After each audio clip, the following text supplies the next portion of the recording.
നമ്മുടെ ജീവിതത്തിൻ്റെ ഏറ്റവും മോശപ്പെട്ട അവസ്ഥയിലാണ് നമുക്ക് ഓരോരുത്തരെയും മനസ്സിലാവുന്നത് എന്ന് പറയുന്നത് എത്ര ശരിയുള്ള കാര്യമാണല്ലേ. ഞാനത് ശരിക്കും മനസ്സിലാക്കിയ കുറച്ച് ദിവസങ്ങളാണ് ഇപ്പോൾ എൻ്റെ ജീവിതത്തിൽ നടന്നുകൊണ്ടിരിക്കുന്നത്. ഞാൻ എൻ്റെ ജീവിതത്തിലെ ഏറ്റവും മോശപ്പെട്ട അവസ്ഥയെന്ന് പറഞ്ഞാൽ ഏറ്റവും മോശപ്പെട്ട അവസ്ഥയിലാണ്. അതെങ്ങനെ എക്സ്പ്രസ് ചെയ്ത് പറയും എന്നൊന്നും എനിക്കറിഞ്ഞില്ല. പറയുന്നവർക്ക് അത് കേൾക്കുന്നവർക്ക് അതെങ്ങനെ മനസ്സിലാവും എന്നും അറിഞ്ഞുകൂടാ. ഒരു മനസ്സമാധാനത്തിന് വേണ്ടിയാണ് എല്ലാ മനുഷ്യരും ഇങ്ങനെ അലഞ്ഞുകൊണ്ടിരിക്കുന്നതെന്നറിയാം. ഒരു ചെറിയൊരു സമാധാനം കിട്ടട്ടല്ലോ എന്ന് കരുതി ഞാനപ്പോൾ നമ്മുടെ വീടിൻ്റെ അടുത്തൊരു ചെറിയ പള്ളിയുണ്ട് കേട്ടോ, അവിടെ ചെന്നിരുന്നതാണ്.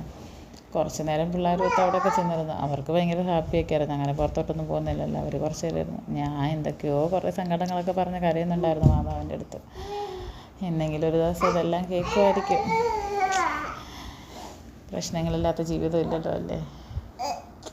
പ്രശ്നങ്ങൾ തരുമ്പോൾ അത് പരിഹരിക്കാൻ ഈശ്വരൻ എന്തെങ്കിലും ഒരു വഴി കണ്ടുവച്ചിട്ടുണ്ടായിരിക്കും എന്നുള്ള സമാധാനത്തിലാണ് ഞാനിപ്പോഴും. എല്ലാം ഈശ്വരൻ കാണുന്നുണ്ടാവും അല്ലേ.